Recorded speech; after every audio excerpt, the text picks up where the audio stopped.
Eu ia até perguntar isso É para um mérito. você, Vitão, porque o começo do trabalho do Luxemburgo no Corinthians, ele chegou até a balançar, teve aquele momento ali que já dava como certa que se não vencesse a partida contra o Atlético O Mineiro, Atlético se não me Mineiro. engano. Atlético Isso, Mineiro. já estaria demitido e aí viria outro, né? Quem que seria o treinador do Corinthians? Falaram do Carille, falaram do Mano Menezes, quem que ia assumir, já tinha até especulação de quem entraria. Dali por diante o Corinthians se encaixou. Como disse, eu concordo com o Bodão, não é ainda uma maravilha, não é uma coisa boa, mas parece ser muito mais um problema do elenco montado pela diretoria do que propriamente do que o time está fazendo em campo, né? Demorou muito, né? Foram 8 jogos para a primeira vitória. A gente lembra daquela cena dantesca do torcedor imitando o Luan morto no caixão e outros falando, não, você vai ter 10 jogos aqui e tal.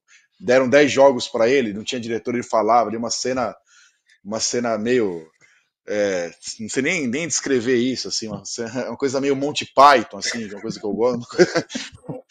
Mas, mas o fato é que o Corinthians demorou para engrenar, mas assim, ele foi o terceiro técnico do Corinthians no ano, na verdade, foi o segundo, né? Porque um foi o Danilo, que ficou um jogo interino, e o outro foi o Cuca, que foi 2 jogos. Mas ele pegou o time bagunçado, só que assim, na Libertadores foram 5 jogos dele. E o jogo que ele não fez, o Lázaro venceu fora de casa o Liverpool. Então a eliminação da Libertadores vai para conta dele.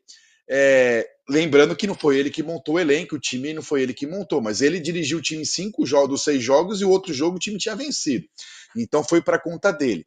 Copa do Brasil, a ida contra o Atlético Mineiro foi 2-0, placar moral, que como dizia Cláudio Coutinho, foi 70-0. O Corinthians chutou a bola, não pegou na bola, foi um vareio. E aí, então, assim, tava morto o Corinthians. Aí na volta, o Cudê fez aquela palhaçada lá, deixou tudo. E o Corinthians ressurgiu. Foi o jogo do ressurgimento do Corinthians ali. Depois voltou a oscilar, pegou o Atlético de novo. Dessa vez do Felipão, venceu e ressurgiu. O Corinthians estava tão mal, mas tão mal, que com esses números que eu falei para vocês, 7 vitórias e 3 empates nos 10 jogos, o Corinthians que não perde, todo mundo fora de casa, já não perde 5 ou 6 jogos como visitante, tá só 2 pontos da zona do rebaixamento. Imagina como tava feia a coisa. Fez tudo isso, remou, e assim, se tivesse perdido um desses jogos, já tava na zona do rebaixamento. Então, a coisa era feia. O problema do Corinthians não é mirar no Palmeiras, no Flamengo, no Botafogo agora. É mirar no que é possível fazer. E no que é possível fazer, o Corinthians eliminou, foi eliminando os times, deu para eliminar o New Old Boys, que era um adversário. Eu não acho tão ruim como disse o Bodão. Eu acho que o Corinthians deixa todo adversário ruim, né? O Corinthians tem um jeito de jogar que parece que todo mundo é pior. Ele joga mal e deixa os outros pior. Contamina, Contamina. contamina. Mas não acho um adversário tão ruim assim, né? O Argentino Júnior deu um trabalho desgraçado pro Fluminense hoje, foi operado no Maracanã hoje, né? Enfim. Então o Corinthians foi eliminado, mas hoje a gente olha pro Corinthians só 2 pontos na zona do rebaixamento e não vê o Corinthians sendo rebaixado como via há tempo atrás, mesmo 5, 6 pontos. O futebol jogado era de rebaixado. Hoje o Corinthians não joga um futebol de rebaixado. O Corinthians joga um futebol muito parecido com o que joga o Grêmio, por exemplo. Hoje o Grêmio, se vencer o Corinthians um jogo a menos, fica sendo vice-campeão. Na verdade, o Corinthians está jogando futebol fraco, pro padrão que a gente gosta de ver, que a gente já viu o Corinthians jogar nos melhores momentos. Mas pro futebol jogado no Brasil, olha o que joga o Flamengo, um dia sim, um dia não. O que joga os outros times. Então o Corinthians está jogando mal, mas é um mal aceitável para a mediocridade que impera no futebol. Antes não, era um mal bizarro, era um mal para ser rebaixado, né? O Corinthians não tinha nada, nada, nada. Hoje tem um time organizado. E assim, o que mudou foi um pouco o Luxemburgo, né, para mim, e muito foi a volta do Renato. Fez uma diferença desgraçada. Essa volta do Renato ela é fundamental, né? A gente percebia isso antes da chegada do Luxemburgo também. Qualquer treinador que tinha, o time do Corinthians com o Renato era uma coisa, sem o Renato era outra.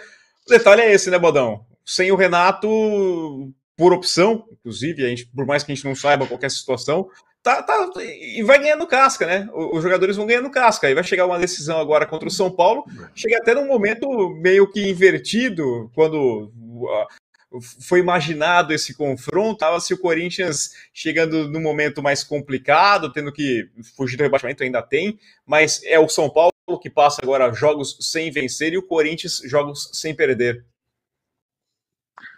O Renato Augusto para quem gosta de craque, de artista, de grande jogador como eu, o Renato Augusto é um deleite. Eu tenho prazer de ver o Renato Augusto jogar. Tem alguns outros jogadores ainda no futebol brasileiro, um Arrascaeta, dá prazer de jogar, um Rafael Veiga, acho grande jogador. Até o Dudu considero um bom jogador, não um craque, um super craque, mas um bom jogador, muito bom jogador, importantíssimo em jogo decisivo. Eu tenho prazer de ver o Renato pela lucidez do jogo dele.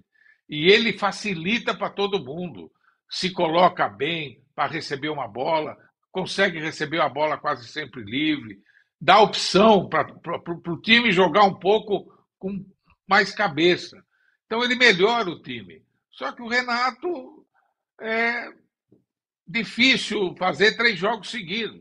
Ele jogou bem lá, jogou em Porto Alegre, acabou o jogo, pegou o aviãozinho, veio para São Paulo, está descansando aí, está treinando levemente, e tem que ser assim com ele, tem que botar ele só nos grandes jogos. Em Itaquera ele rende muito mais, porque o Corinthians tem mais posse de bola, joga mais no ataque, a bola chega mais limpa para ele também. Fora de casa, quando tem que se defender e tal, o Renato tem mais dificuldade. Não faz também grandes jogos fora de casa, embora seja diferente. Há muito poucos jogadores como o Renato Augusto no futebol brasileiro. O São Paulo, o grande adversário, por exemplo, não tem um jogador da qualidade do Renato Augusto. É, então ele é decisivo, decisivo. Agora, você não pode contar muito, você não sabe quando vai contar, se ele vai estar em condições de jogar pelo menos 60, 70 minutos.